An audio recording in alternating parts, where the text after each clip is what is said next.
Do you like hot sauce? Then you'll love Great White Hot Sauce. It's a small batch, handmade hot sauce, made especially for you.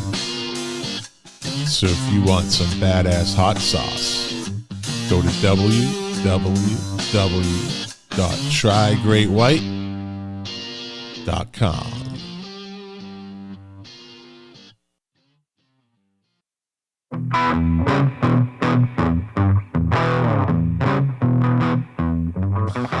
Well, here we are, episode 80.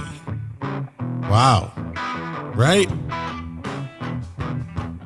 Crazy. Well, in this episode, Jack's back from yet another hiatus. I know, I get used to it. But we're going to talk about Prince, maybe some current music news, and whatever else comes to mind. It's all going to be music, so it's all good, right? So sit back, relax, and enjoy episode 80. Should be good.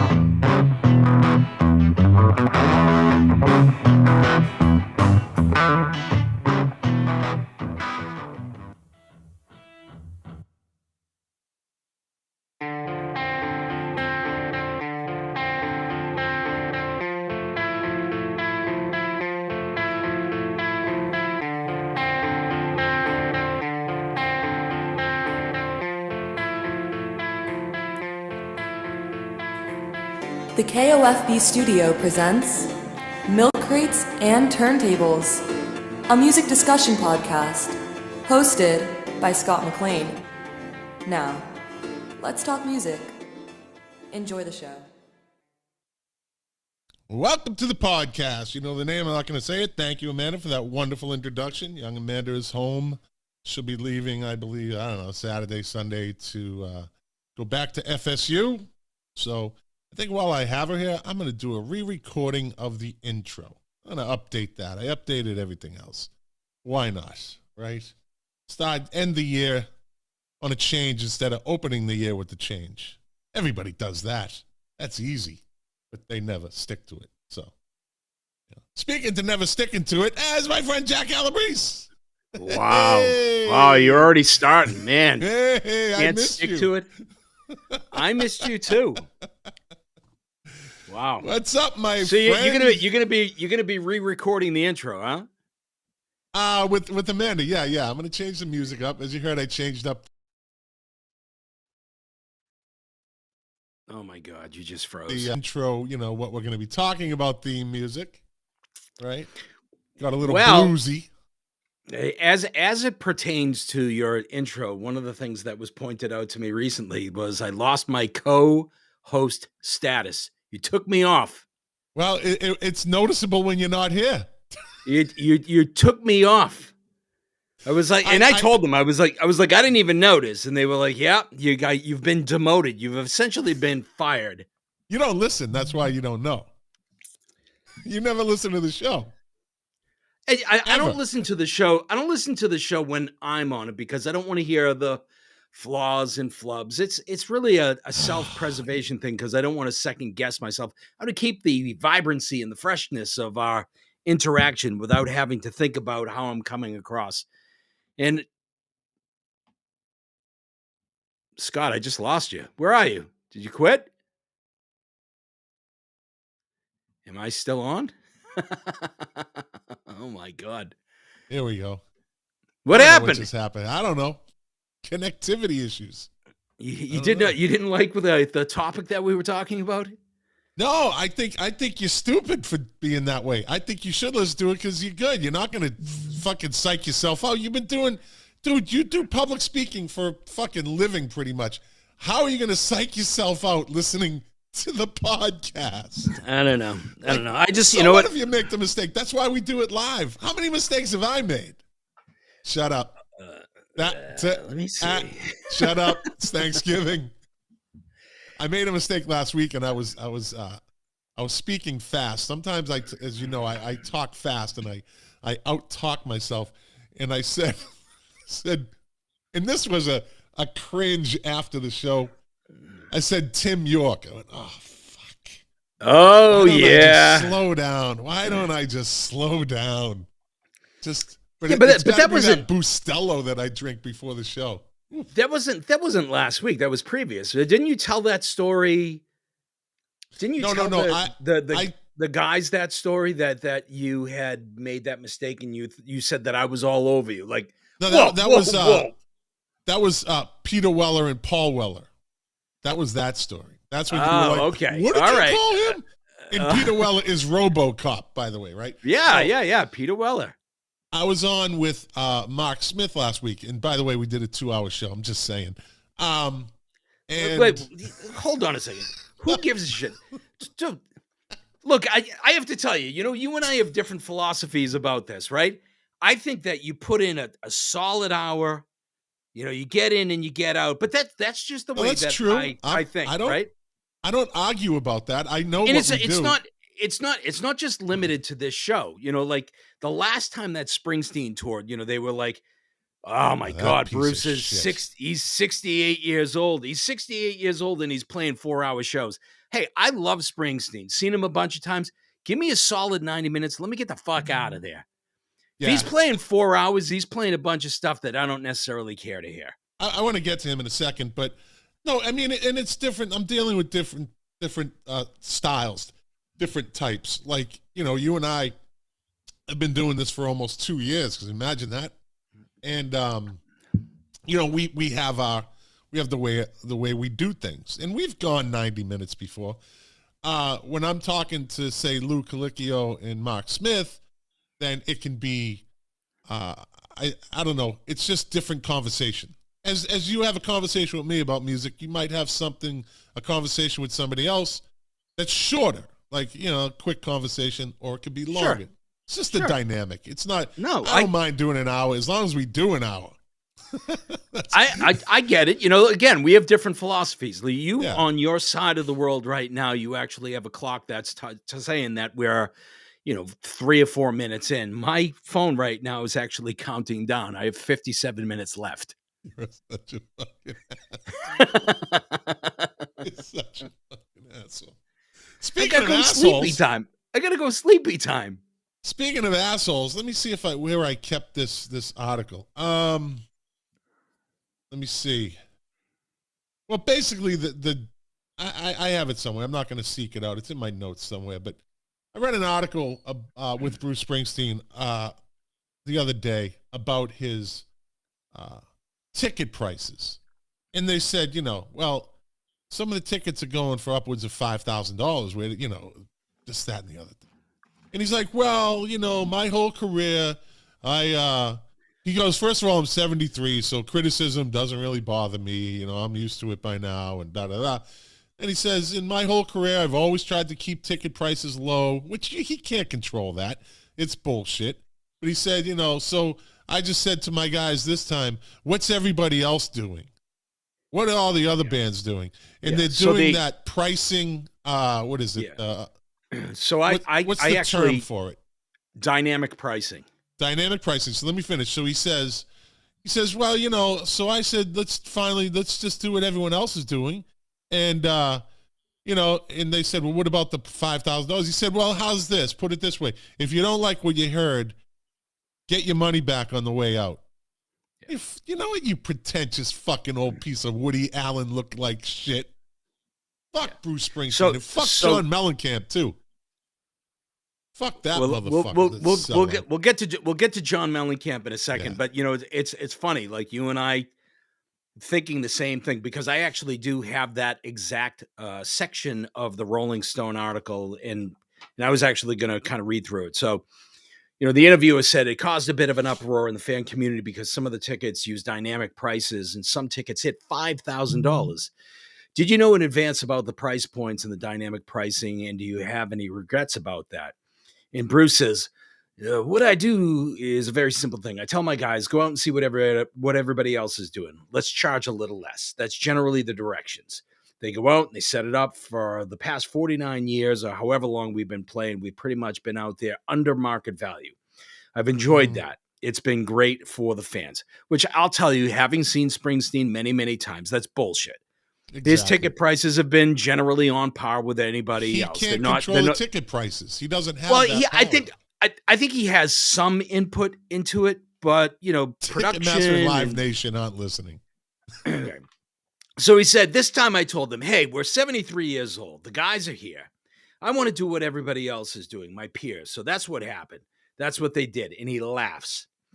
But ticket buying has gotten very confusing, not just for the fans, but for the artists also. At the bottom line is that most of our tickets are totally affordable, which is not true.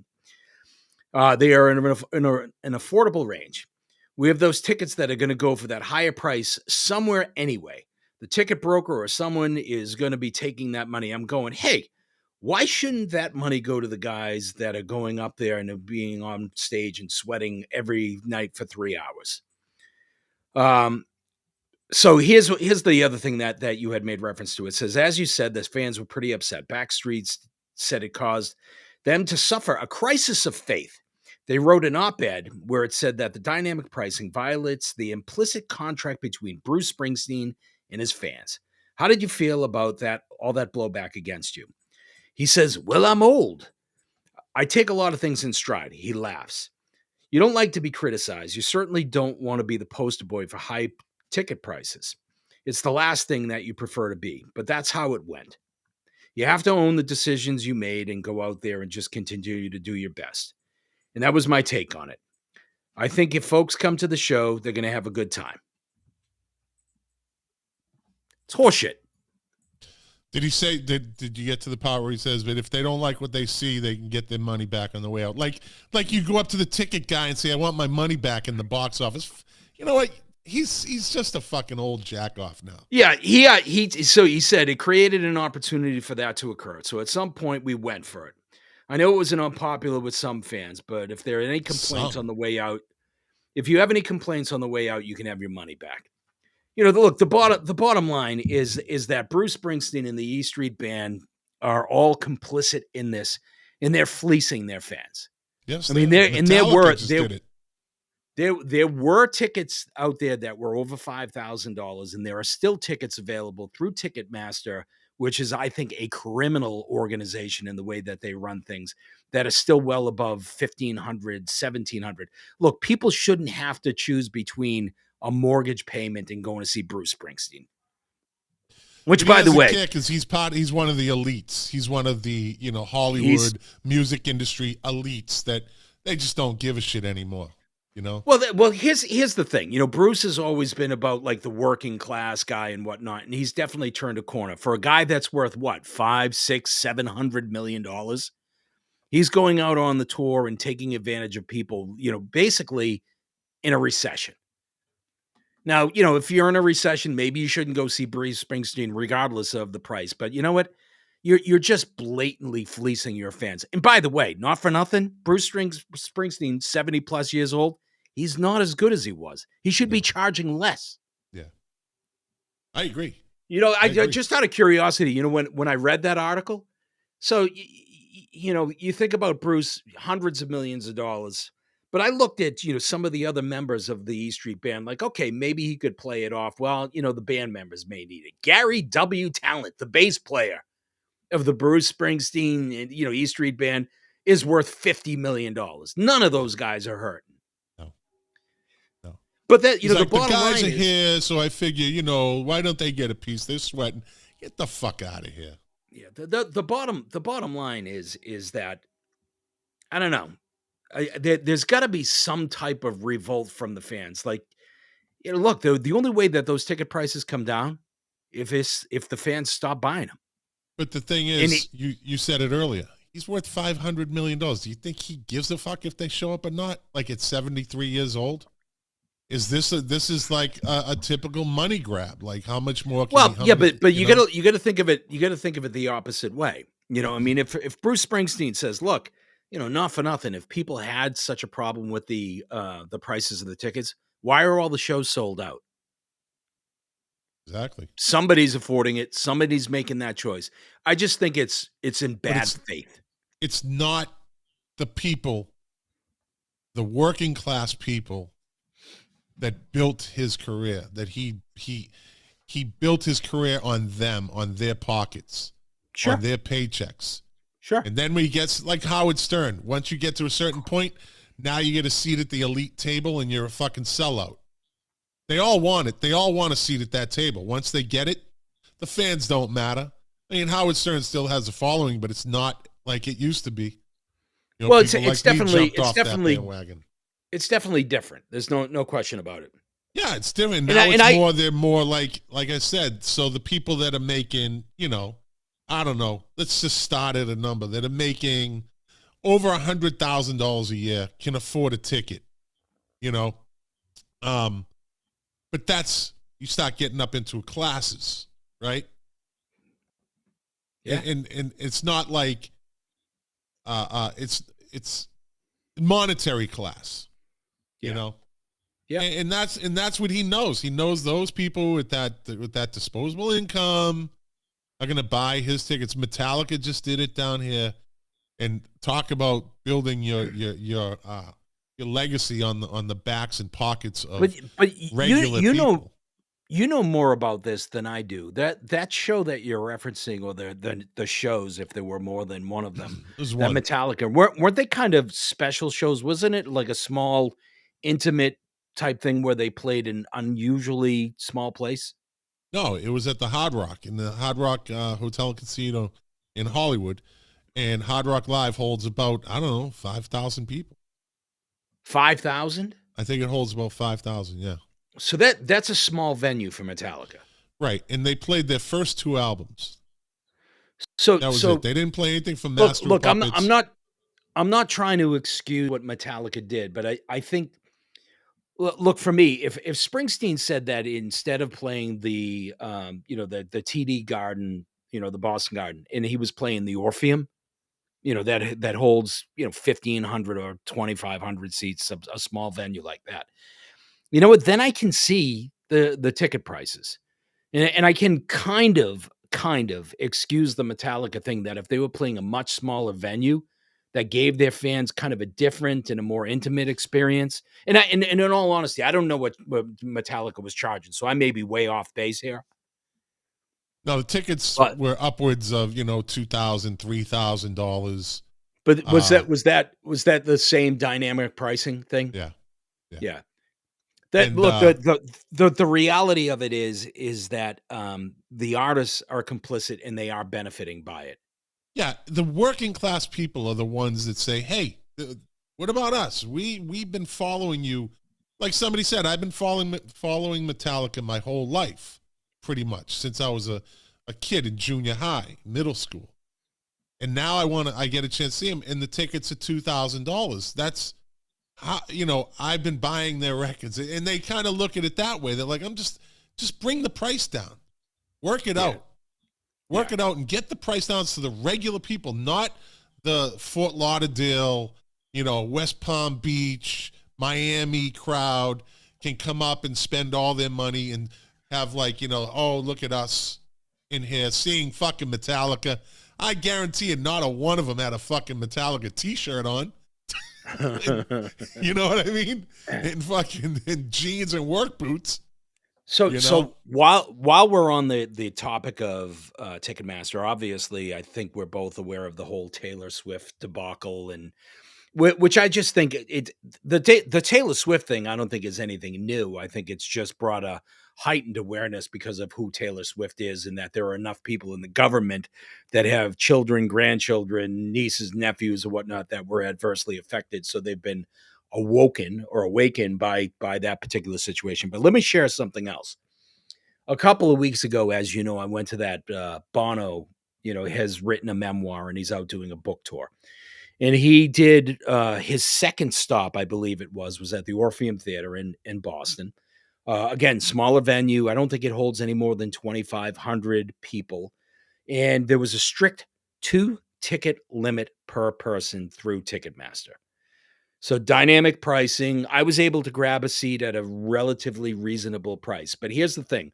I was looking at Ticketmaster a couple of days before the show. I would pop in occasionally just to see I had some friends that wanted to go, so I was kind of scouting to see if I could find tickets for them, and I was also trying to see, hey, could I improve my own vantage point? So with an on sale that had a very strict ticket limit of 2, I will tell you that the day of the show and the day before the show, all of a sudden, entire rows were becoming available. Like 2 and 3 rows at $800, $900, a piece. And I honestly think that what happens is that the promoter, the artist, and Ticketmaster have worked it out where they're able to retain or to purchase some of the tickets themselves and to put them on sale as a Secondary. resale. And they intentionally hold those seats back. So that's why I think that's one of the reasons why people can't get the decent seats that they're hoping to get, is because Ticketmaster is holding them. Yeah. And you know what? You know what happens? Like, I guarantee you, like the Springsteen show in Boston doesn't happen until March. I'll guarantee you that a couple of weeks, a couple of days before the show, tickets will start popping back up into the system. And people will be conditioned from a psychological standpoint. Well, hey, they were 5,000 or they were 1,500. Oh, I found one for 700. What a deal. Yeah. And It's the Springsteen and the FOMO, East fear Street of Band. missing out thing, That's right. That's right. They have this whole form of manipulation. I don't know if anything is going to come of it. I mean, that there are a bunch of government officials that say that they're going to look into it, but I think a lot of that stuff is just a joke. My daughter Amanda was on the pre-sale list. She was on that list, like pre-sale, and she was right on it. And she's like, nothing. And I didn't think much. She told me about it. I didn't think much of it. And then I hear about it on the news a couple days later, and she was a victim of it. She was very disappointed. She was looking forward to it. She had, again, get this. I got the pre-sale. You know what it is. I know what it is.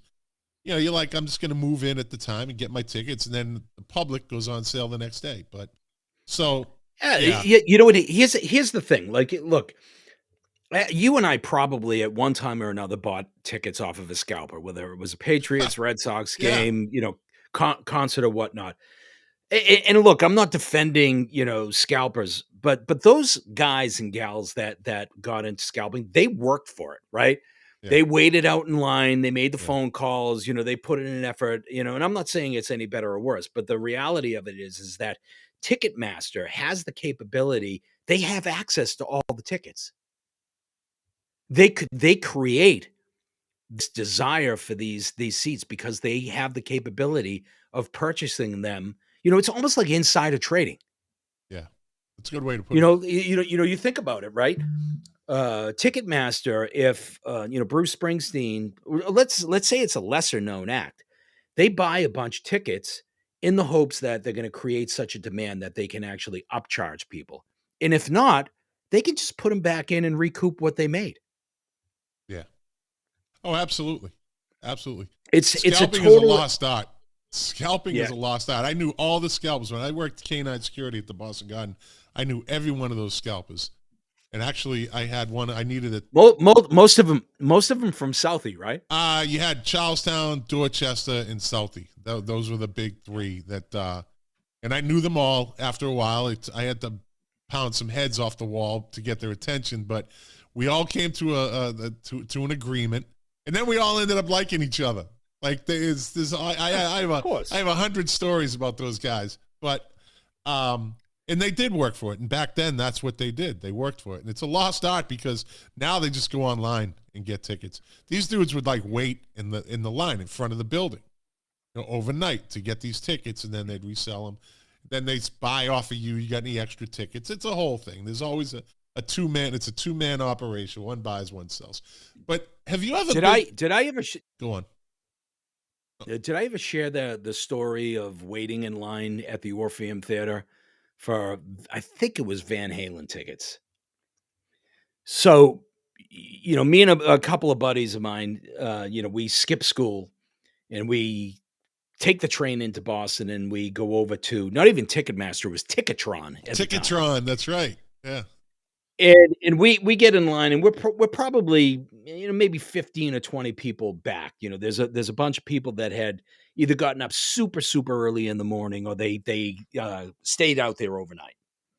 And behind us, with a blink of an eye, there were 150 people behind us. So you have this big long line. And for those people that are listening or watching, you probably don't know that the Orpheum Theater in Boston, Massachusetts is actually at the end of an alley. There's a street called Hamilton Place. So there's no outlet on the other side. It's literally in an alley. Yeah. So 10 o'clock, the tickets are gonna go on sale.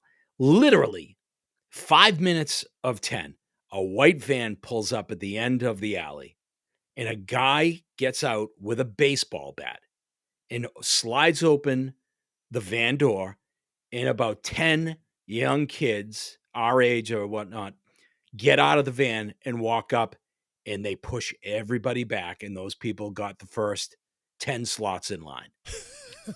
And and nobody said a word. There was no cell Everybody phones just back then. up. Yeah, no cell phones. There were no cell phones. Nobody was taking pictures. Nobody said, "Hey, this is bullshit," because the 365-pound, 6'2" guy with a baseball bat looked like he knew how to use it. It looked like he had used it. So, those guys bought their tickets, quietly walked away, got back in the van. The guy smiled, got back in the van, and they drove away. And what I had found out, I actually met him a handful of years later. His name was Kevin. He was a bookie in South Boston, but he also scalped tickets, and he would go around in his van, and he would pick kids up in South Boston, and he would pay them $20 and take them to lunch to do this little act for him. And he'd tell them, "Don't worry. Just go buy. Here's the money. Go buy the tickets. Here's the money. Yep. We'll move everybody out of the line." It was the craziest thing I ever saw. Can't do that today. And the funny thing about it is this 6', 365 guy was the most soft-spoken, polite gentleman that I had ever met. But when I was talking to him, I could kind of peer around his briefcase, and he had a couple of stacks of tickets, and he had a couple of stacks of cash, and he had a handgun. Yeah, tough guys don't have to talk. No. Real tough guys don't have to talk. No. They don't have to be boisterous and belligerent. Those are the ones that you look at and you go, okay, he's a little insecure right now. So that tells you something. So with this whole ticket thing, so you and I have had decades upon decades of enjoying shows at reasonable prices. And I know that I'm kind of getting to the point where I was like, okay, it's almost over. I'm almost at the point where I'm making decisions. I'm already making decisions saying, on shows that I would normally go. I would normally be at that Springsteen show. And I, to be quite honest with you, I might still be at that Springsteen show if something falls into my lap. Right. I don't like it, but I do feel that I'm quickly getting to the point where I'm like, okay, it's not worth it anymore. Wow. That's a bold statement. Well, I'm asking you, I'm asking you if you're kind of, I'm very selective. I'm selective about who I go see. Yes. And if I think it's worth it, then I might dig down and get the tickets. If like I took, my son David to see Gorillaz in Miami a month ago.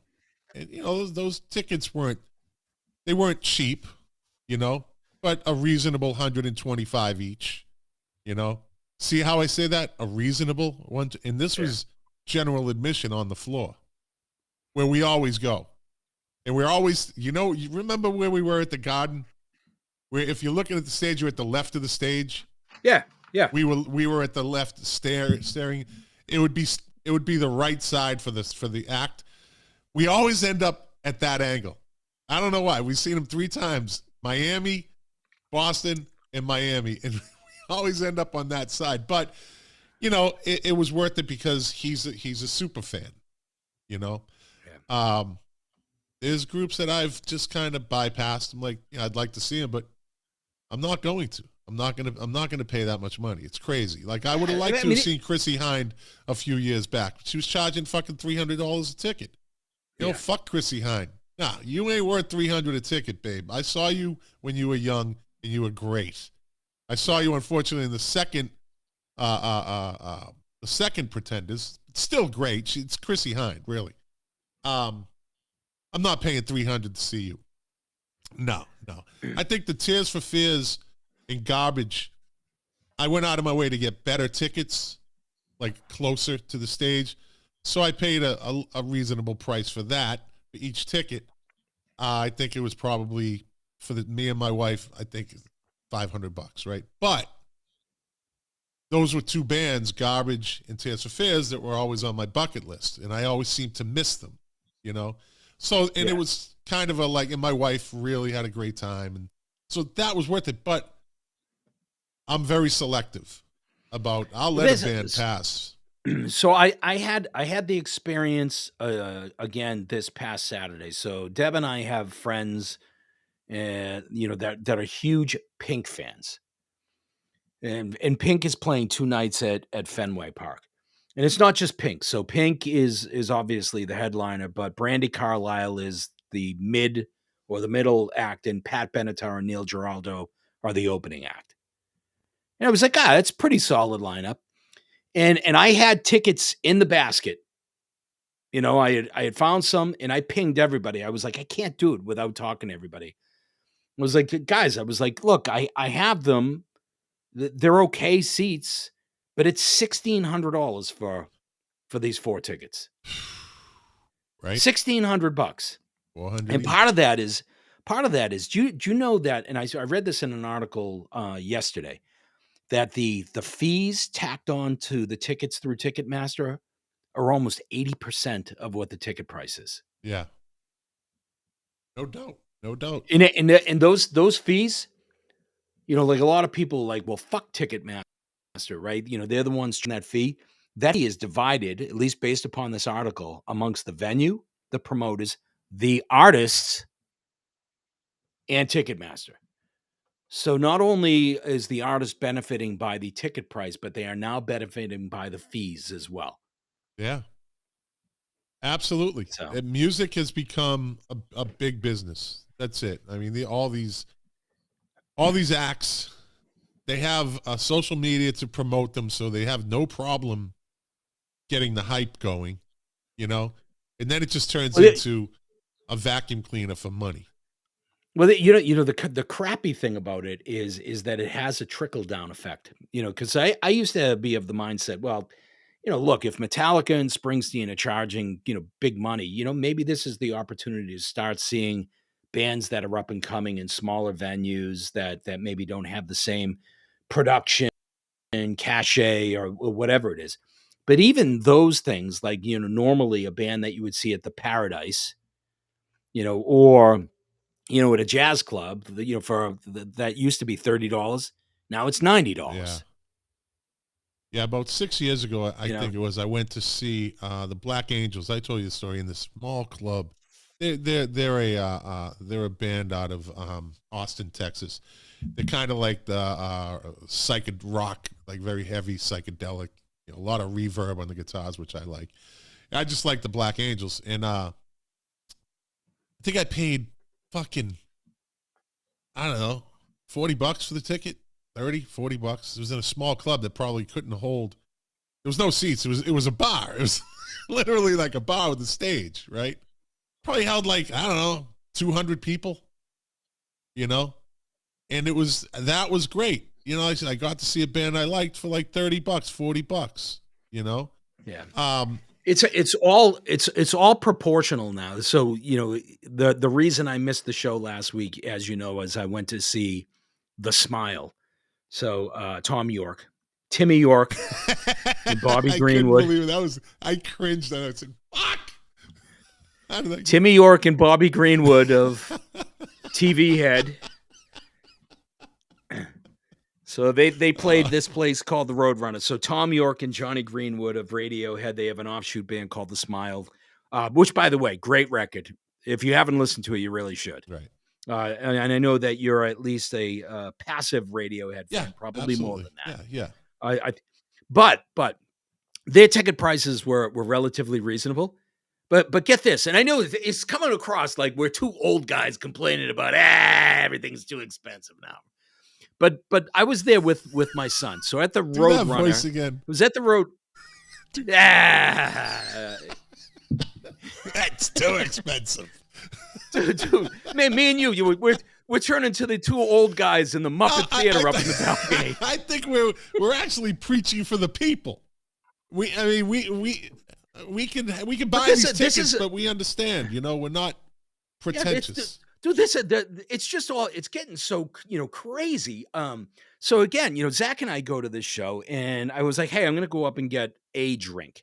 Do you want anything? He was like, just grab me a bottle of water. I got a Maker's Mark on the rocks, asking for in a bottle of water.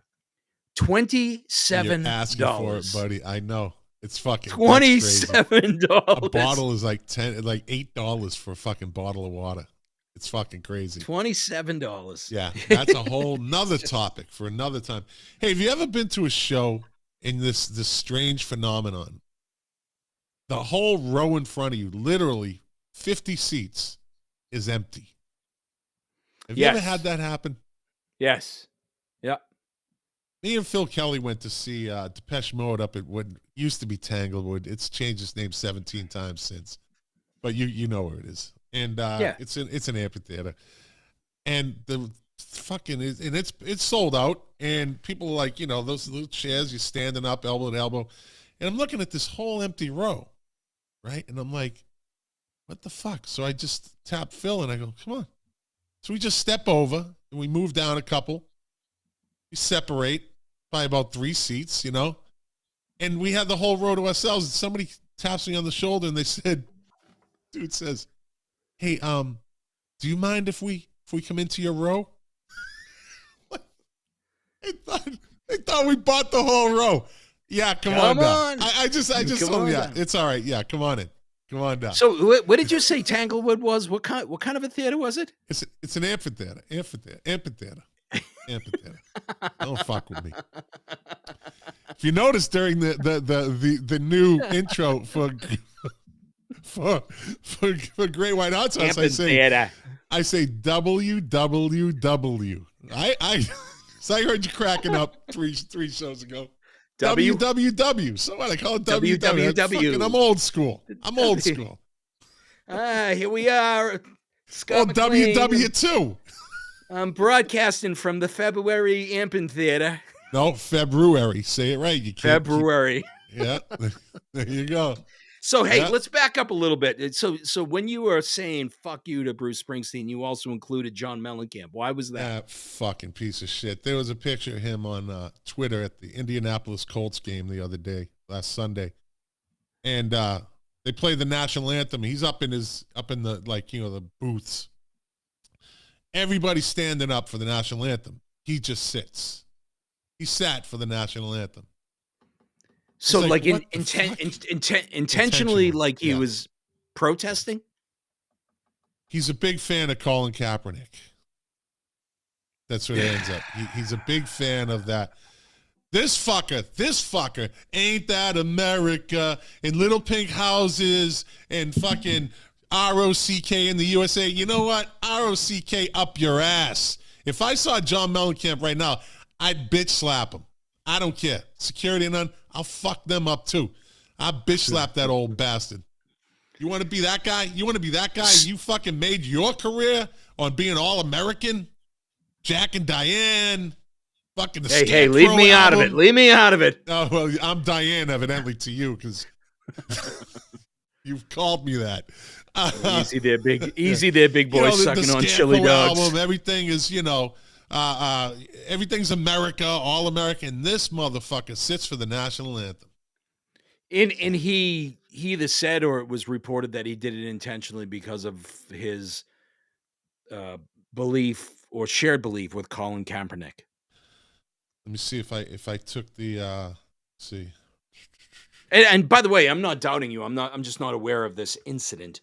Here it is right here. It says Mellencamp is one of America's greatest frauds, ... always has been. And then someone on Twitter named Mr. Dent, and it's at MRDENT78. Can we get a comment on John Mellencamp being too lazy to stand for our national anthem? And there's the picture of him. It's right. My camera doesn't really get a good zoom, but I think I can't really see it. But I believe you. I believe you. But there's a big difference to me between being kind of a little bit out of it and maybe a little bit lazy to stand up. And I'm not supporting that by any means. There's a big difference between just being an asshole and making a blatant political statement by not standing up for it. Right. And you know my position on this, or at least I think you know my position on it. I don't get it. I think that people, should question their government, and I think that people should protest if something is wrong. But I do think that people should have some loyalty to the country that has afforded them so much. So let's see. Let me pull up the article. There's a lot of articles on it, actually. America, not a perfect place, but certainly a lot better than some other places. And, Let me see. Mellencamp was in a box high above Lucas Oil Stadium, and one NFL fan snapped a picture and sent it to Outkick 360's Dan Dakich. The singer was seen sitting and eating popcorn while others, and there's little kids, there's children standing around him, standing up for the national anthem. The 71-year-old in the past has been an open supporter of former San Francisco 49ers quarterback Colin Kaepernick and the Black Lives Matter. Oh, that's a phone call. Is somebody calling into the show? Hey, you're on Milk Crates and Turntables. Hello, is this the Mr. X show? The Mr. X show. I think you got the wrong show. This is Milk Crates and Turntables, a music podcast. Who's this? Oh, this is the Unknown Stushin. The Unknown Stushin? Hey, do you like music? I love music. What kind of music? I don't know. What's your favorite music? Unknown Stushin. Who has my phone number? Well, I saw it on the billboard today, by the way, so, Oh, okay. I like every kind of music, rock, everything you guys do. You guys do a great job. So. Do you go to concerts? Jack, only with you two. Oh. Jack, I know who it is now. Now I know who it is. I wasn't sure initially. Who is it? Hi, fetus. It's the one and only, the mysterious Phil Kelly that we always talk about going to concerts. He's been to as many concerts as us. Oh, maybe more. The great line your mother used to say all the time, hello, fetus of fallopian tubes. Sit down, have something to eat. Right? So what are you up to, Phil? So I just got out of work. I worked part-time job at FedEx on my way home, guys. So I just wanted to call in for the Thanksgiving episode. Well, I got a question for you. What's your favorite concert that you ever saw? What's the one concert that you? So I would say there's sort of different things, but two favorite concerts, and I know I can't split the lines. Roger Waters' The Wall may have been the best concert I've ever seen, which was a huge production. And maybe the simplest concert I've ever seen, Jack, was... U2. Before that, at the Orpheum, we went exchange tickets. Oh, wow. The first time we got to see the Pretenders. Exactly. They were great. When Pretenders 2 came out. Yep. We saw them early. We were blessed to be able to see the original band. Yeah. Which had the Adulteress and everything, and great. I mean, we've seen so many together, but absolutely great shows. Well, I thought for sure, Phil, you would say the greatest concert you've ever seen was Gwar at the Channel. So Jack, when I work at FedEx, I had to deliver to the House of Blues last Saturday. They made the Spartan race at Fenway Park, and it was a little busy, but it was a beautiful day last Saturday. And I'm banging on the door, clank, clank, clank, clank, clank, clank, clank, clank, clank. All right, the guy comes out and goes, "Oh, sorry, I'm like, yeah, no worries, don't worry about it," and everything. Go into the main concert hall there, and I go, "Geez, this is a great place. I've seen so many shows here, the Black Crowes, the stuff like that." And he goes, "Oh yeah, it was a great show," and he goes, "Hey," and it's with FedEx, you bring like the concert shirts or the Bruin shirts. Long story short, we're going to bring them backstage. No problem and everything. And I go, "Oh, by the way, I saw another band here, War." He goes, "Yeah, we learned our lesson on that one. We sent them to the Palladium after that." A little too messy?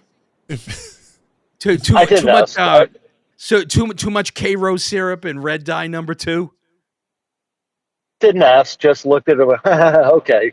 And she knew exactly what he was talking about. Yeah. Of course.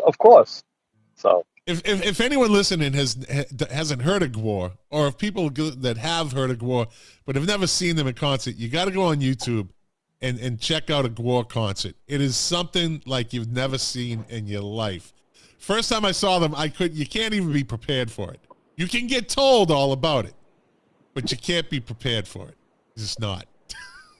The first time Gwar was introduced, Jack, your brother came over to my house. We were kids. And remember, my father comes up, "Philip, Jimmy's downstairs."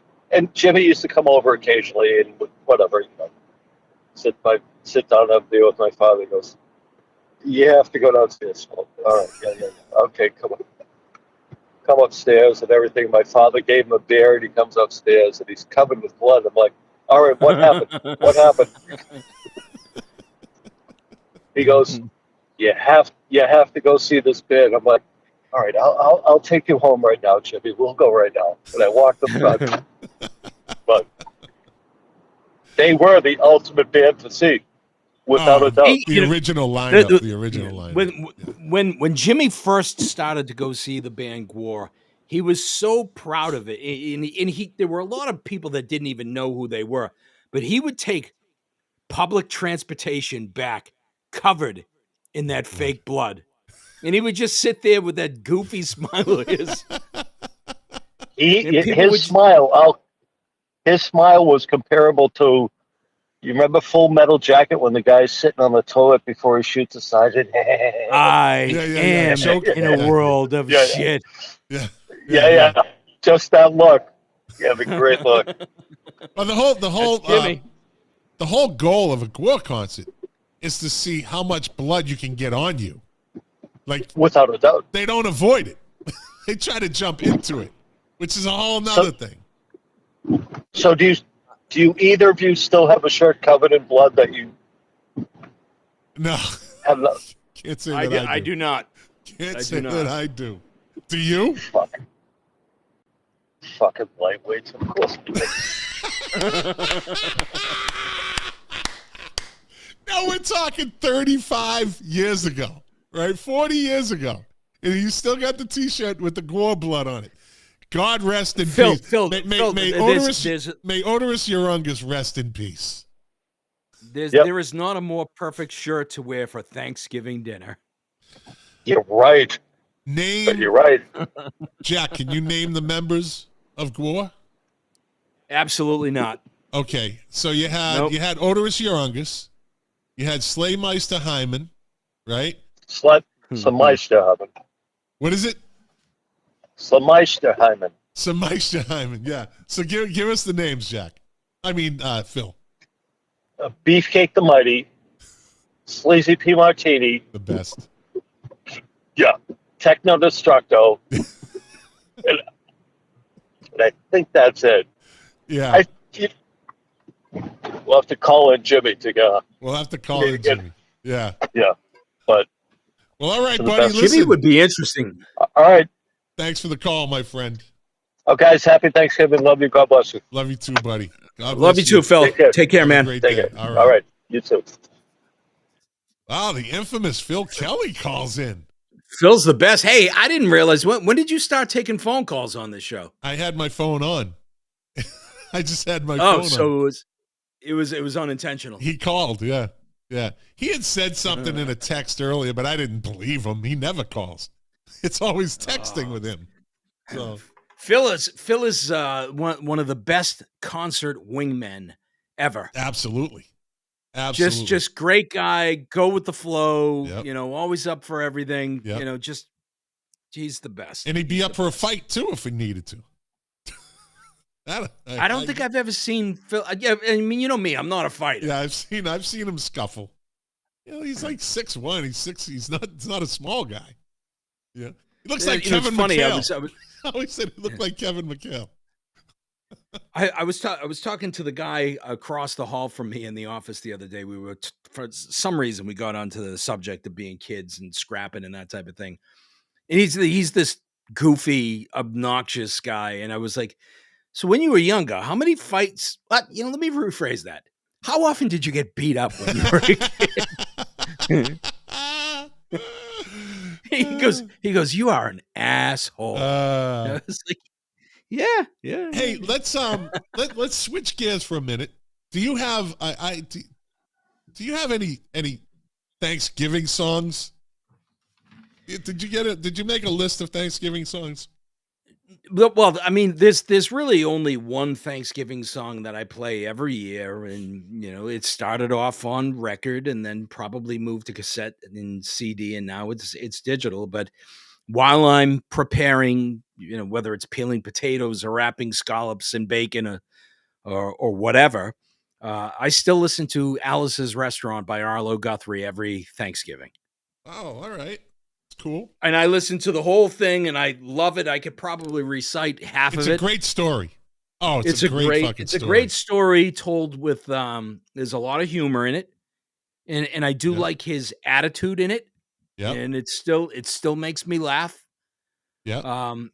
I think one of the things that is kind of a bummer about it. So Arlo Guthrie, son of Woody Guthrie, who was at Woodstock, and Alice's Restaurant probably is his biggest hit and what he was most known for back in the day. It's kind of a sad thing to see that he does still tour around every Thanksgiving and does kind of this updated version of Alice's Restaurant, which, by the way, for our audience that is out there, if you've never listened to it, I don't know the exact timing of it, but it's probably somewhere in the neighborhood of 27, 28 minutes. It's an entire side of an album. Yeah.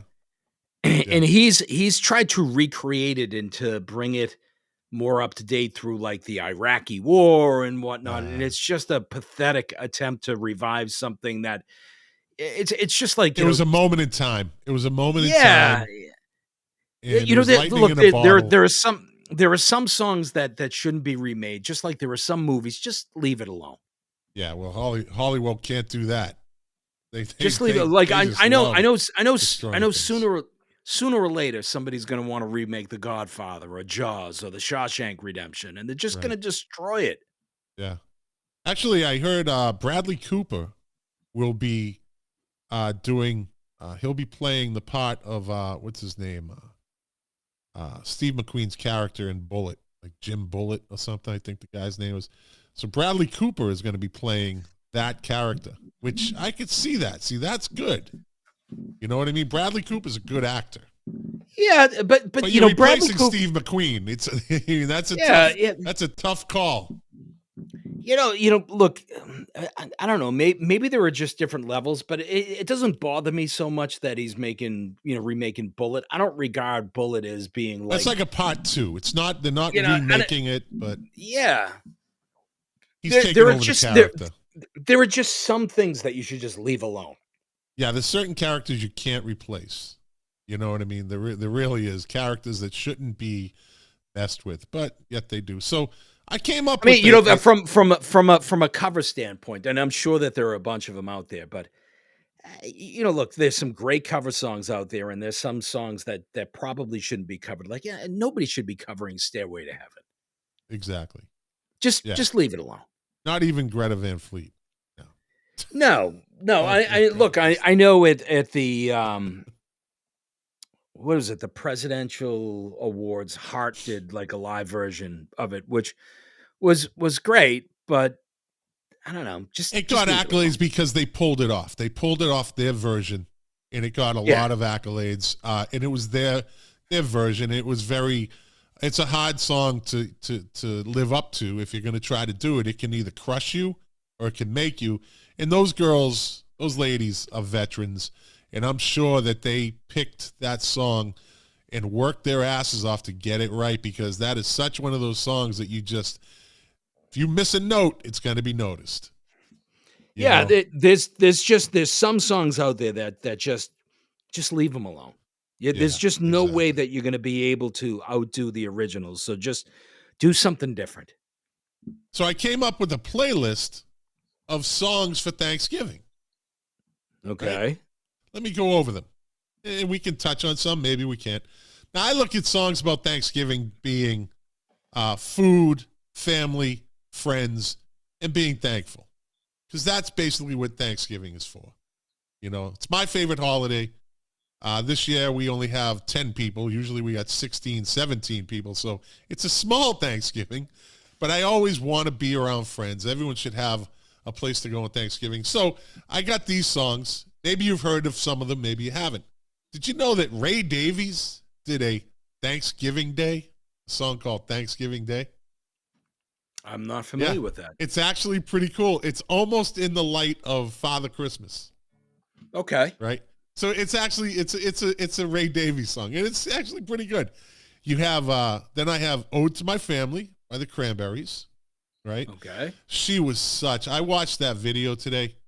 She was fucking adorable. Dolores O'Riordan was just fucking adorable. I mean, she really was. What a very pretty talented little thing woman she was. That is one of those deaths that that they don't usually affect me, but that one kind of bothered me. She was just like, why the fuck her? And I've said this on the show before. Like, why her? Like, she was just a nice person. Anyways. Then Harvest Moon, Neil Young. Oh, God. I know, but it's Thanksgiving. Thanksgiving. No. What? No, you finish what you're doing, but we need to talk about Neil Young once you're done with your list. Okay, all right. Then you have the listen. You're a fan of this, the Vince Guaraldi Trio with the Charlie Brown Thanksgiving theme. Vince right? Guaraldi Trio, yes. Guaraldi, yeah. Autumn in New York, Billie Holiday. It's basically just her and a piano, right? It's just her and a piano, and it's recorded in that old time style of recording. You can tell it's a dated recording, but it's fucking Billie Holiday. Then you got it was originally done by just James Taylor, but he brought in Ray Charles to spice it up, right? And the song is called Sweet Potato Pie. It's cool. It's a fun song. It's just, all these songs are fun, or Then you have Johnny Cash did a song called Thanksgiving Prayer in the typical Johnny Cash style, very slow, methodic, tells his story, right? Then you got James Brown with Nate Kendrick and the Swans singing Mashed Potatoes, right? That's a good one. But not to be outdone, the JBs came up with their song, Pass the Peas. Oh, God. Which you've actually heard that. I know you've heard that song. You just don't know. I'm sure I have. That's the name of it. Because I listened to it. I said, I've heard this before. Just didn't know what they were saying. Right? Then you got your guy, your boy, your man, your singer, Dave Matthews Band. Cornbread? There you go, buddy. Yeah. Cornbread, yeah. Bing Crosby, I got plenty to be thankful for, and it's kind of a precursor to the holiday music, and you can see that Bing Crosby had that style, that holiday style, and he put it into that. That was from 1942, but it has some good vibes in it, right? Then Thank You for Being a Friend, Andrew Gold. That's a classic. That's a 70s Love classic. that song. All That Meat and No Potatoes by Fats Waller.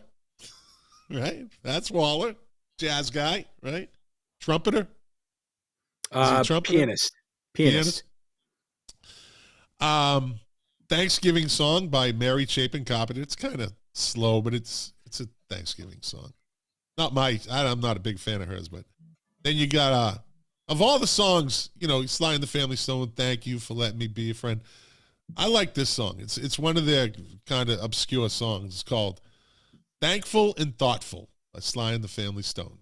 It's a nice song. It's a good song. Then jumping into the modern day, this is 2000s, early 2000s. Dido, Thank You, right? And you got Apples, Peaches, and Pumpkin Pie by Jay and the Techniques. Apples, Peaches, Pumpkin Pie. You've heard it. It's a 70s tune. Sure I have. You heard it, right? Autumn Leaves by Nat King Cole. Everything. Then you got Stuffy Turkey. Who does Stuffy Turkey? It's right in your jazz alley. I have no idea, but that's got to be, I don't know, Cannonball Adderley. I believe he's a piano player, right? He's got a really odd first name. His last name is kind of like being a priest. He's not a priest, but he's a TM. Thelonious Monk. There you go, buddy. Piano player, right? Pianist, yes. Yeah. Is there a difference? Pianist, no. Piano player? You could have just said yeah. I think pianist sounds a little bit more elevated. Thelonious Monk. Of course, that's you and me. You're a little more posh. I'm down with the people. My tickets would be $50. Yours would be $2,500. So listen. If you and I were walking through New York City in the 50s and you were able to encounter Thelonious Monk, I wouldn't walk up to him and say, "Oh, you're the piano player, aren't you?" It kind of diminishes who he is. Aside from saying, "Oh my God, it's Thelonious Monk, you're the great pianist." I'd say you're the piano player, right? I wouldn't say that. I don't care. And he would look at me and say, "Yeah, I am." Yeah, he probably would. Yeah. Actually, more than likely, he would ignore both of us. More than likely. He was a cantankerous. He was a kooky guy, man. Would he punk us like Chuck Berry punked you? I don't think that Thelonious Monk would even acknowledge us. I think he would just walk by. I think that might be one of the funniest stories you ever told me. I cannot forget that. I can't get that image out of my head. You can take my picture, but I ain't stopping. He said, "You can take my picture. You can take my picture, but I ain't posing for it," and push me out of the way. which again is so much better than if he had said, "Yeah, I'll take my picture." It's so much better. That's so much better. That is some serious bragging rights right there. Yeah. You ever been shoved by Chuck Berry? Chuck Berry. Not bumped, not pushed, shoved. And by the way, I'm not a small guy. No, by no means. Yeah. I'm almost done here. I got Everybody Eats When They Come to My House by the great and as unique as they come, Cab Calloway. As unique as they've ever made, God's ever made. Cab Calloway was a unique character. And finally, Take Me Home, Country Roads, the late John Denver.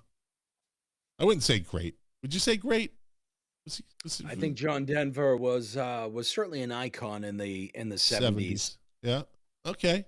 I'll give him the moniker great. 70s great. John Denver was great for what he did. He was a hit machine. Yeah. Sure. Had a tremendous amount of success. He had Let me ask you, and I'm not criticizing you. Is this a playlist that you've gathered over years, or is this something that you pulled off of Spotify or something you found online? No, I looked online for songs because Thanksgiving is like one of the only holidays that there's really like a major holiday that there's really no soundtrack to it. No, the 4th of July is you got all those fake John Mellencamp and Bruce Springsteen songs, right? Right? You got all the Christmas songs. You got New Year's songs. You have holiday songs, right? If you want to hear an Easter song, go to church. Yeah. Right? You can hear that. Yeah. But it's really, even New Year's has songs. But Thanksgiving, arguably the biggest holiday of the year, right? It's homecoming. People come home from college. People fly in from it's the day before Thanksgiving is the most traveled day of the year, right? So it's a big family event. And there's no fucking nothing ever stuck with it. No songs ever stuck. Is there a soundtrack to the house? Like, do you guys play music while you're having Thanksgiving dinner? Yeah. Maybe something low in the background, Dr. Vera likes to put on, she likes to put on, she'll say Irish classical or Christmas classical, on Alexa. It's very low. So I just say, baby, that's fine with me. It's a nice thing, puts people at ease, right?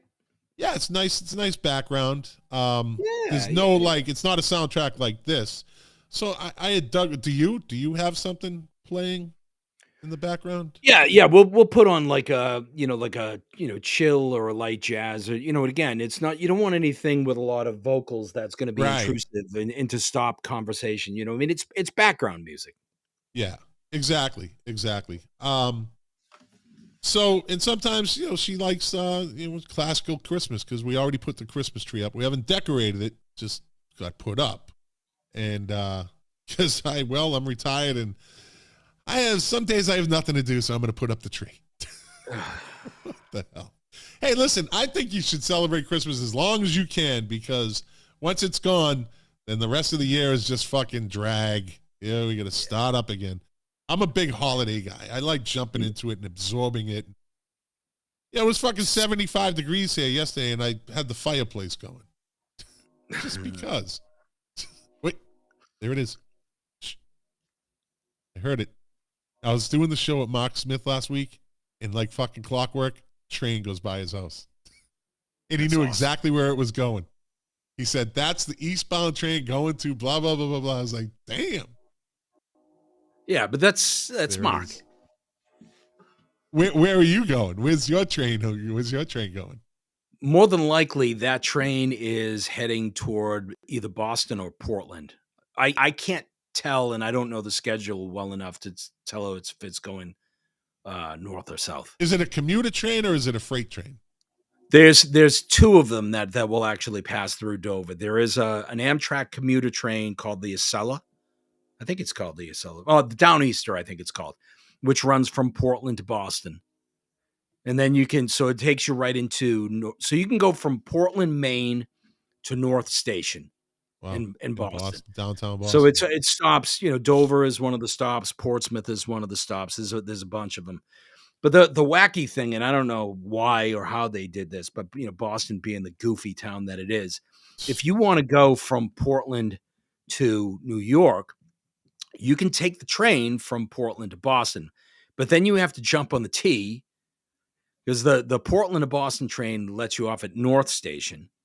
The train that goes to New York leaves from South Station. Yeah, on the other side, almost in town. So you have to trek across town if you actually want to go somewhere beyond New England. Yeah, that North Station, for whatever reason, is really more the commuter trains. Yeah. All right. So you wanted to say something about Neil Young. Yeah, so I got to tell you, so we talked a little bit about Mellencamp, we talked a little bit about Springsteen kind of going off the rails, and Neil Young is doing the same thing. I think that Neil Young is absolutely losing his fucking mind. Yeah. I mean, first off, I don't know whether it was last year or the year before where, he had that whole issue with Joe Rogan being a, COVID, vax denier, whatever you want to call it. Which he was right in the end. He was fucking right. Well, whatever. I don't know whether he was right or not. I can't. Well, shut up for a second. Well, for crying out loud. Go on. See, Happy this is what happens. Asshole. This is what happens when you keep me on beyond an hour. I get tired and cranky. Well, the show might start getting good now. I don't have the stamina of a Mark, Smith. or a Lou Colicchio, or any of those guys. I mean, hey, I can only do what I can do. But in any event, Neil Young, made this big stink about, look, I can't be on Spotify if you're going to have Joe Rogan on, because he is a vax denier and people are dying and I'm going to pull my music off. And the end result was, you know what? Nobody really gave a shit. No, it gives a shit. So, a year or 2 years, whatever the timing is. It was Neil less Young than that. He's back on it. Neil Young, no, he is not on Spotify. I don't really. He is not on Spotify, and I heard him on an interview, and you had referenced him earlier. He was on an interview with Howard Stern, and he said, he was like, look, I don't need Spotify. And he was like, by the way, the sound quality on Spotify is terrible, so I'm going to stay off it. But that's not what I'm here to talk about. What I'm here to talk about is that Neil Young's latest thing. Whoa. Hold on. Neil Young. 3,707,065 monthly listeners. Play Harvest. Let's see. Neil Young. Harvestman.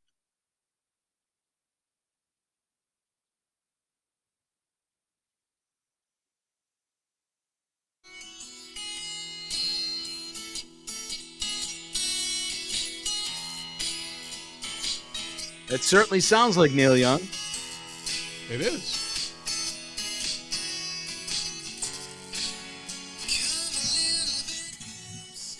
Wait, whoa. Yeah, that's not him. That is not Neil Young. Let me see.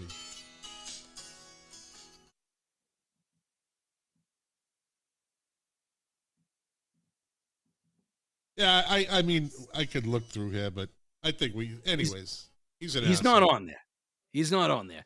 But here's the thing. He's going off the rails. So the thing that he announced just in the last day or two, he announced that he will no longer perform live at venues that serve factory farmed animal products.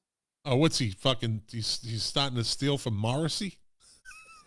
I will no longer perform at venues that serve factory farmed animal products. Now think about that for a second. Neil Young is a pretty popular, touring artist, and he's playing places that are conceivably, 15, 20,000 seats.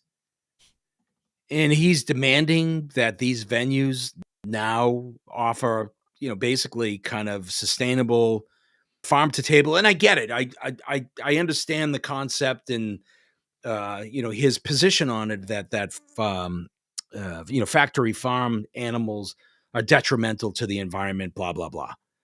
But there's only so much you can do, man. Well, Morrissey, when he played Madison Square Garden, when we went to see him, he said no meat products. So you can't. I'm not playing here if you're gonna. And they shut it down, all the hot dogs and burger stuff. They'll do it for an crazy. artist. Well, the place is packed. They're making money no matter what. Yeah, I mean that's crazy. I mean, not everybody shares your perspective. Not everybody shares the fact of being a vegetarian or vegan.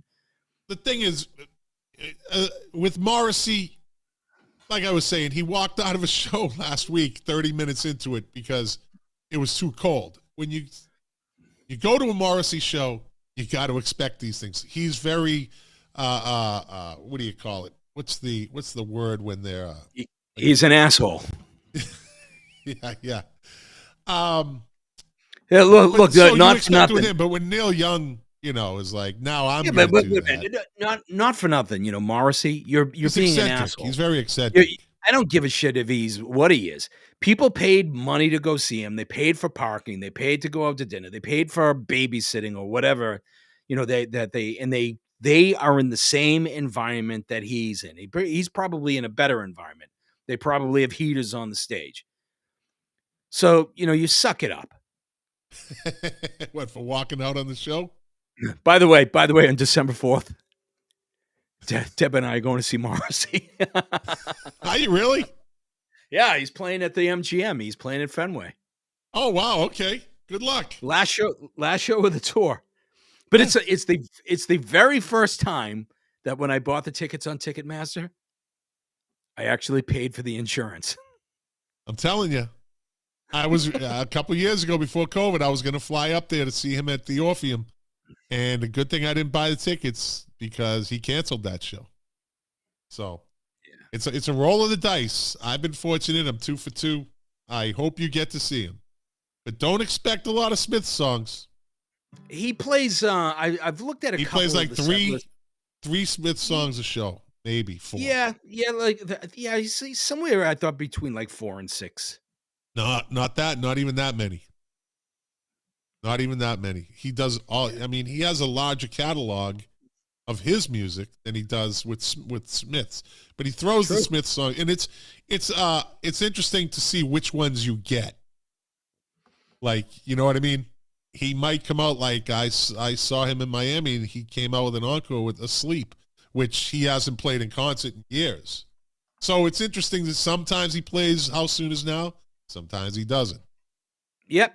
Yeah, he bounces back and forth. No. It's always interesting to see what you get. But it'll be interesting to see. It'll be interesting to see what Morrissey does when he and Johnny Marr finally get back together. That ain't happening. After he told like Johnny Marr, just fucking keep my name out of your mouth. Can you do an interview without my name coming out of your mouth? He said that. That ain't happening, buddy. Just like Oasis will get together. Yeah, just like, hey, did you see that Blur is reuniting and playing at Wembley? That's surprising. Well, not surprising. It's not surprising. He is a machine. Damon Albarn is a machine. He thinks it's or he's kind of positioning it as one show. I'm hoping that it's not. I mean, it's great that he's focused on Gorillaz. You know? Bring it over to the States for a show or two. That would be. If you're gonna go through. If you're going to go through all of the rehearsals and to get everybody together, do more than one show. Like, it's such a crime.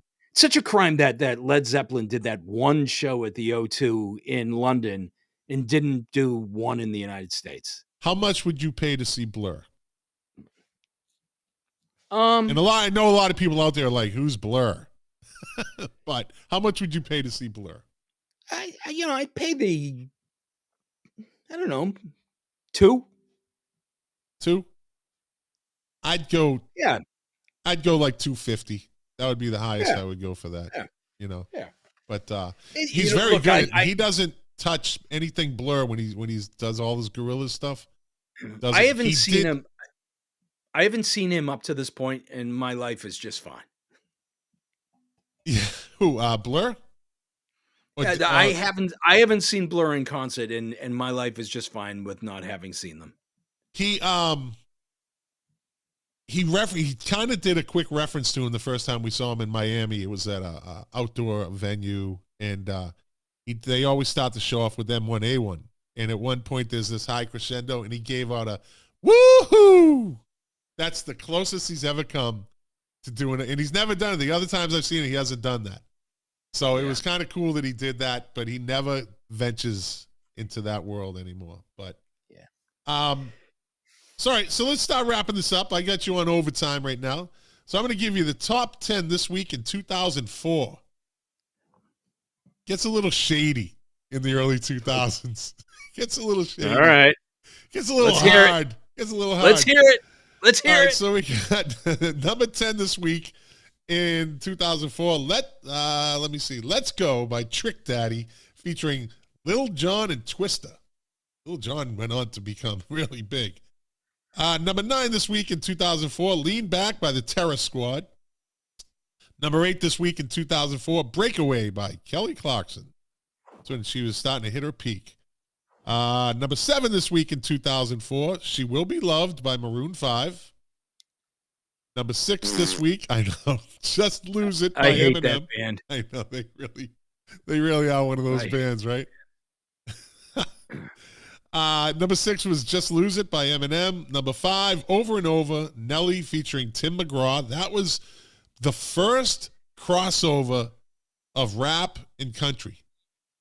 That song was the first crossover between rap and country. It actually became a small thing. Then some people call it country and rap equals crap, right?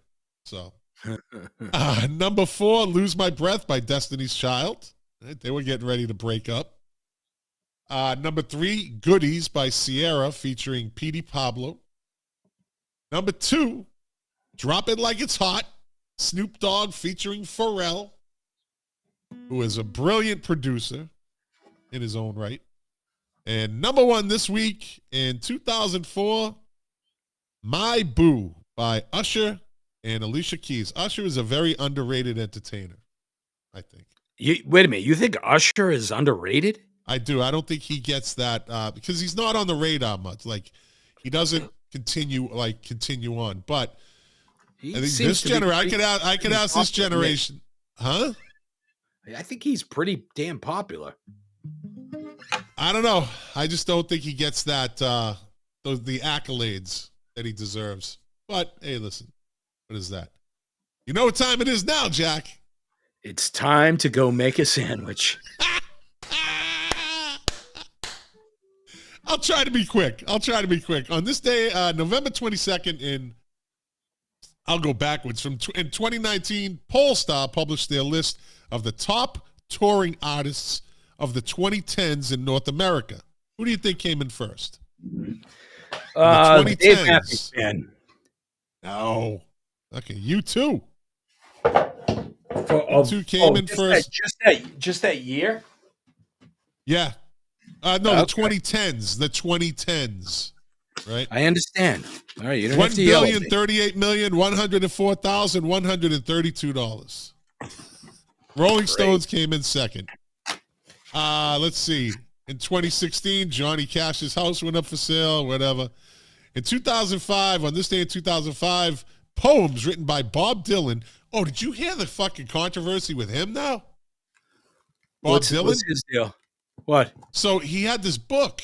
That he is a book of poems, right? Or some shit like that, some writings. And it went for $600 because he signed it. Right? Yeah. Some people started to notice all the signatures look exactly the same. You can look this article up. They look exactly the same. So it was like, what's up with this? The fucking publishing company said, it's his signature, but we just used the machine to print it on the... They tried to reword this whole... Number one, who the fuck is buying a book by Bob Dylan for $600? Number one. Look, I'll pay $600 to go see Blur before I pay for a book by Bob Dylan. I am a huge Bob Dylan fan, and I wouldn't pay $600 for his book. But the fucking signature was fake. It was. I know. Oh, it's his real signature. We just did it electronically and anyways. Someone bought a book from his college days for $78,000. Who cares? On this day in 2005, a gig by former Stone Roses frontman Ian Brown was abandoned after 20 minutes because the floor at the venue began to sag. Oh, shit. 2,000 people were told to leave Newcastle's Carling Academy, which only had been open for a month. Organizers said it was simply a safety precaution after joists under the main dance floor came out of their springs. Simply a safety problem. What would you do if you stand all of a sudden the floor starts to buckle under you?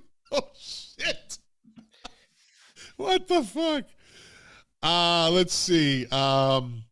On this day in 2004, U2 shot the video for All Because of You from a moving flatbed truck on the streets of Brooklyn, New York. Later in the day, they performed a brief concert under the Brooklyn Bridge, which was taped by MTV. That was for the Not All You Can Take With You, How to Dismantle an Atomic Bomb. That was that album, right? I think it was No Line on the Horizon, I thought. No, not in 2004. No Line on the Horizon was definitely later. Yeah, I think it was How to Dismantle Atomic Bomb. Yeah, you're probably right. Yeah. You're probably right. I by the way, I don't understand that. What's that? Yeah, you have that whole thing set up under the Brooklyn Bridge. If you're a band and you love music, why a short set? Play the whole fucking thing. Dude, yeah, exactly. Yeah. Play a whole show. Yeah, I mean they got away with it with The Streets Have No Names. They got away with it then. You can't. Yeah.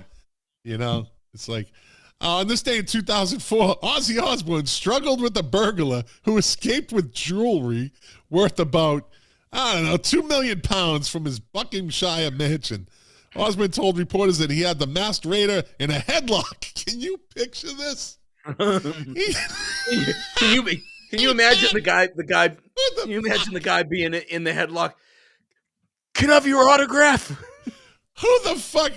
What kind of pussy do you have to be to let Ozzy Osbourne get you in a headlock? Holy shit. He said he had him in the headlock as he tried to stop him. The burglar broke free and jumped 30 feet from the first floor window. You're that afraid of Ozzy Osbourne? That got to be the biggest pussy robber in the world. Jesus Christ. A large amount of jewelry was stolen in the raid. Just 2 burglars were involved. Anyways, on this day in 2002, the surviving members of The Doors, Ray Manzarek and Robbie Krieger, announced they would record and tour again with the new lineup, including, can you tell me who was in the new lineup back then in 2002? Ian Asbury. Yeah, I know you get the singer, right? The drummer, I think you'll be surprised. Stuart Copeland. Stuart Copeland. I think it was the guy from The Police. I just told you. Original drummer John Densmore was not able to take part because he's suffering from severe tinnitus. Dude, I have tinnitus. And I'll tell you what, at night, it's fucking loud in my head. It's the ringing kind, not the hissing kind. It's fucking loud. It gets loud every night. You think it would be helpful if you actually got like a white noise machine? That's how I sleep. That's the only way I can sleep is with a white noise machine. Yeah, that's the only way because it's the sound of silence. Silence is actually loud. Yeah, sure. If you're in a room, and people don't, it's loud. But that tinnitus in my ears, it's in both of them. It started off my left, now it's in my right. And I'll never get rid of it. It's not torturous though. I kind of keep it under wraps, but it freaked me out at first. It's very stressful. But you just kind of learn to live with it. So I feel for that guy. 1998, this day, 1998, Alanis Morissette was at #1 on the U.S. album chart with her 4th album, Supposed Former Infatuation Junkie. The first single from the album, Thank You, received a Grammy Award nomination for Best Female Pop Vocal.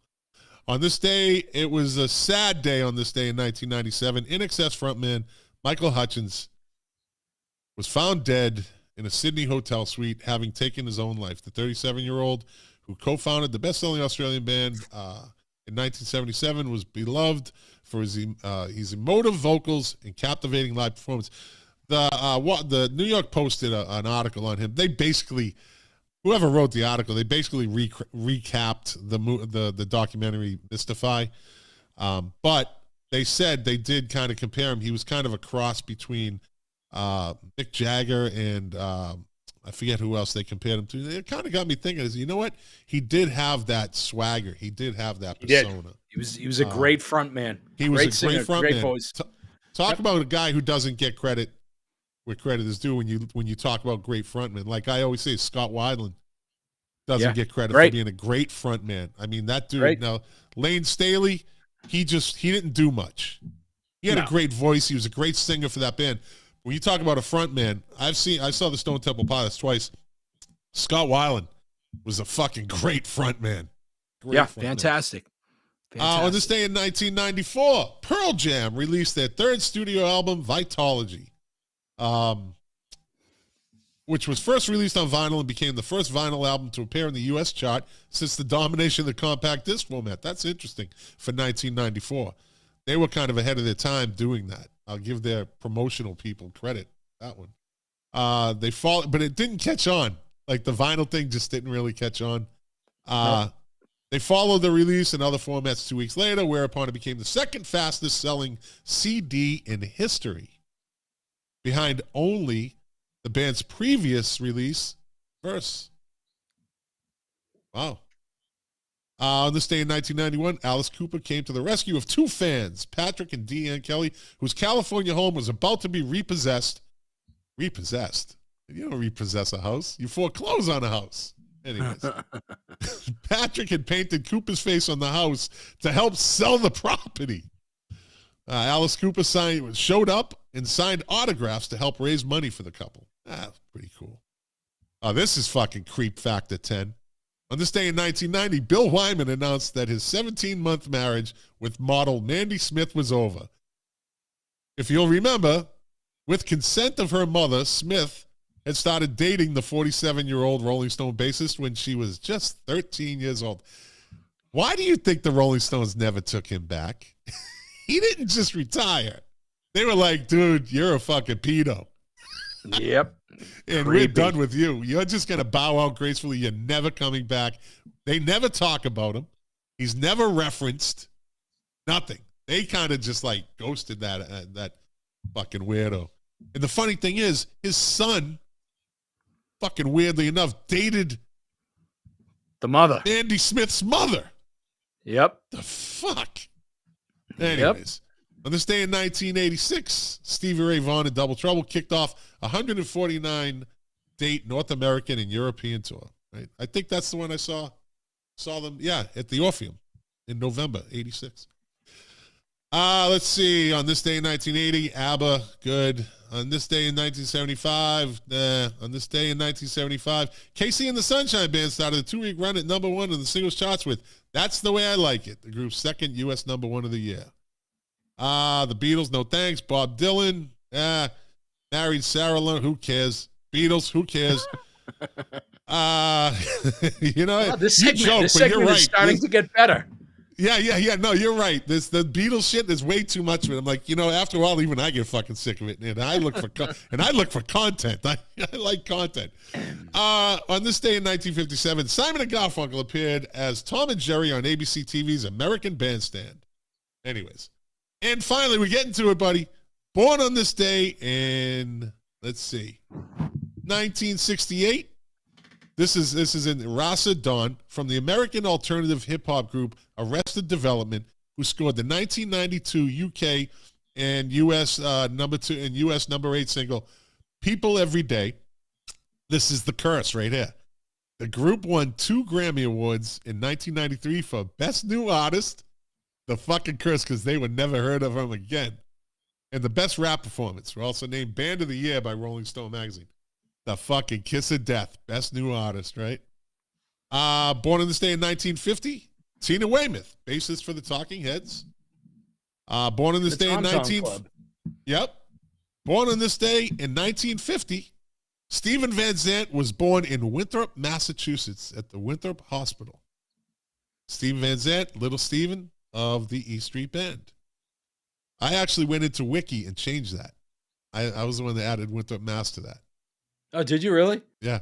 That's Bob cool. Gillis. Bob Gillis is the one that pointed that out. The unofficial mayor of Winthrop, Massachusetts, and the unofficial town historian. And finally, born on this day in 1943, I'll give this guy some obscurity. I'll give him I'll throw him some hype on the Milk Crates and Turntables podcast. Floyd Sneed, drummer with Three Dog Night, was born on this day in 1943. Hey, listen, 70s, they were the shit in the 70s, buddy. Goodbyes. Good night. Hey, listen, buddy. I might talk to you, I might not talk to you, but I want to wish you and the beautiful, wonderful, elegant Deb a wonderful Thanksgiving with your wonderful children who I've never met. But I know they exist. I know they exist. They exist. You're very good at keeping your family private. You're very good at that. Very seldom. Being the celebrity that I am, I try to keep them out. I think you keep them kind of, me, my life's an open book. I throw everybody in there. I throw them all in there. What the hell? Well, the same to you and yours. Have a great day. Absolutely. And like I always, good night, everybody. Yeah, well, like I always say to people, thank you for listening. Thank you for watching. You are the engine that runs this machine. If it wasn't for you, then I would just be yelling at Jack probably at this point in our conversation. I can't believe I dragged him to 93 minutes, but he stuck it out. I love him for that. Like my favorite artist, Morrissey says, boy, it's cold in here. Like my favorite. Doing this show for you to quote my favorite artist, Morrissey. The pleasure, the privilege is mine. We will be back. Well, I know I'll be back next week.